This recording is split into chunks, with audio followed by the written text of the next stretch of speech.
Bonjour Président, merci de nous recevoir dans ce monument du département de l'Aude, la cave coopérative de Castelmore. Est-ce que vous pouvez nous raconter l'histoire justement? Alors la cave de Castelmore a été construite en 1921, oui. Au sortir de la Première Guerre mondiale, où il y avait eu quand même une énorme hémorragie de la jeunesse française sur les champs de bataille. Donc il y a eu un fort engouement pour s'investir dans cette construction, d'autant plus que le développement industriel de la France permettait de faire de la production de vin de table, qui était consommé surtout dans le Nord, dans les charbonnages et dans la sidérurgie. Donc ils se sont beaucoup investis là-dedans, et ensuite la cave a évolué évidemment pendant des années vin de table, puis dans les années 70 nous avons décidé de changer de cap pour aller vers la qualité. D'accord. Et le système coopératif et la coopération en général, qu'est-ce que vous pouvez nous dire dessus? Mais le système coopératif, ce sont des hommes qui se retrouvent ensemble et qui se disent, bon, on est dans un petit village de 150 habitants, au fin fond d'un pays sauvage, il faut s'unir pour subsister, et déjà subsister et au mieux se développer. Donc c'est ce qu'ils ont fait, et ce qu'ils ont fait très bien, puisqu'on est toujours là au bout d'un siècle. Oui, et grâce à ce développement, justement, il y a une vraie singularité et une différenciation de la cave de Castelmore. Qu'est-ce que vous pouvez nous dire là-dessus?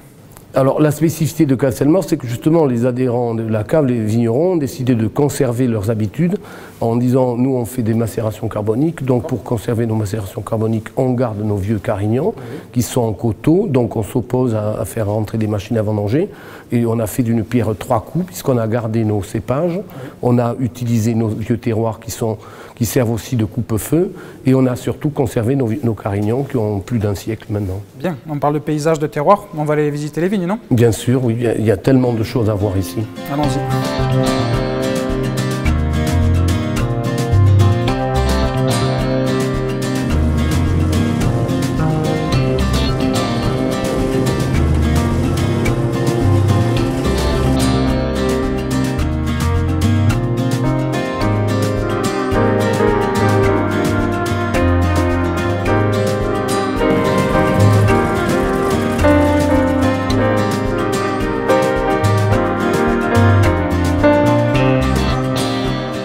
Là, Président, ça y est, on est dans le vignoble?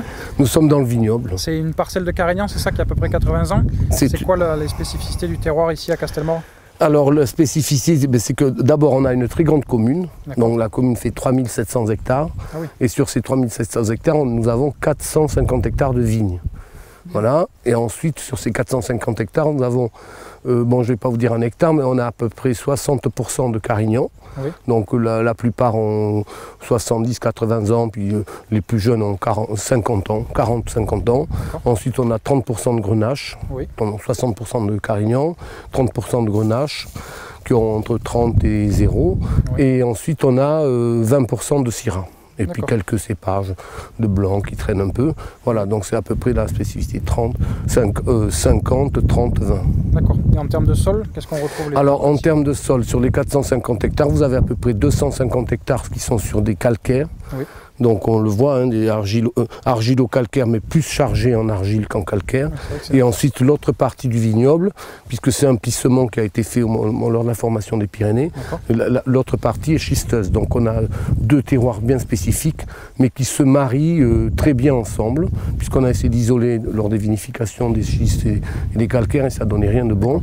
Donc on a un terroir qui est parfaitement harmonieux, équilibré si on assemble les deux terroirs. D'accord, mais avant de faire l'assemblage, on fait les vendanges. Est-ce que vous pouvez nous dire deux mots sur les vendanges ici? Alors ici, évidemment, vous voyez, comme vous pouvez le remarquer, on a des vieilles vignes qui sont très difficilement mécanisables. Donc la vendange est manuelle.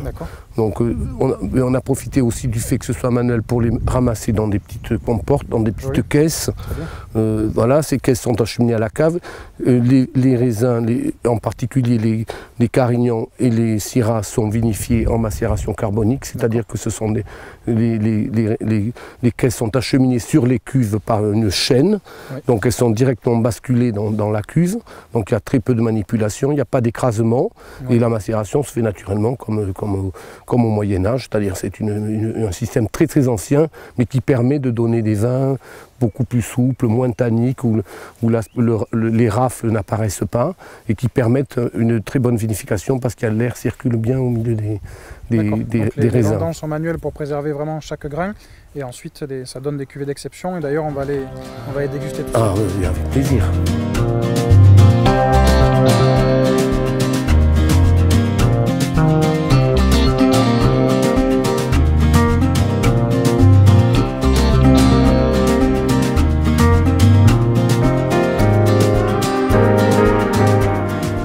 Bonjour Antoine, merci de nous recevoir ici dans le chai à barriques.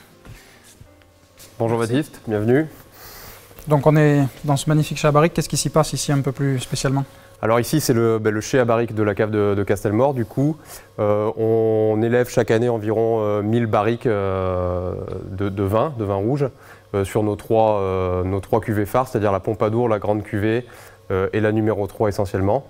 Et on fait des élevages, nous ici, qui durent 12 mois. C'est des élevages d'1 an pour ces vins, avec des proportions qui varient entre la Pompadour, c'est peu boisé, la grande cuvée, elle est plus boisée, plus puissante. Et la numéro 3, c'est là qu'on met nos meilleurs bois avec beaucoup de bois neuf. Justement, cette cuvée numéro 3, elle est très emblématique au sein du public. Elle a une grande renommée. Est-ce que tu peux nous en dire un peu plus sur cette cuvée? Oui, alors la cuvée numéro 3, en fait, le premier millésime à Castelmore, c'est en 1998. Donc c'est une période où Castelmore est vraiment en pleine croissance et tout se passe bien pour la cave. Et à cette époque, du coup, ils ont voulu aller encore plus loin, les vignerons. Et donc ils ont voulu créer une cuvée qui détonne. Donc elle s'est appelée la numéro 3, il y a plein de raisons, puisque c'est des hommes, les adhérents, un terroir et une cave. C'est aussi 3 œnologues qui l'ont mise en place au début, Dominique Laurent, Michel Tardieu et Bernard Poyot, mon prédécesseur. Et c'est là qu'ils ont créé la cuvée numéro 3. Ça a été un grand succès qui a été largement apprécié à travers le monde et qui continue aujourd'hui finalement. C'est vrai. Et en termes de vinification, est-ce qu'il y a des aspects particuliers? Oui, alors c'est une cuvée très particulière à Castelmore puisque le président en parlait tout à l'heure, on a beaucoup de carignan et de macération carbonique. Alors il faut savoir que cette cuvée elle est faite avec une grande majorité de syrah, il y a 65% de syrah qui sont faites en macération carbonique et on commence à faire une pré-fermentation à froid.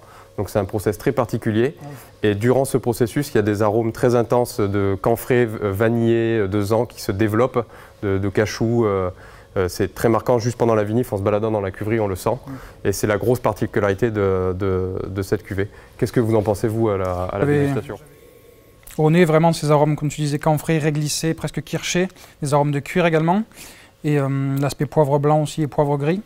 Beaucoup d'épices. Et ensuite, la bouche est vraiment sur la densité, la matière, très jolie rondeur, une belle onctuosité, presque un effet séveux, un aspect de tendreté, des tanins tout en finesse. On a vraiment un beau volume. Ça, c'est un vin pour moi que j'attendrai 1 à 2 ans en cave, même plutôt 5 à 10 ans, mais c'est un très joli vin de gastronomie et de jolies dîners entre amis. Tout à fait d'accord.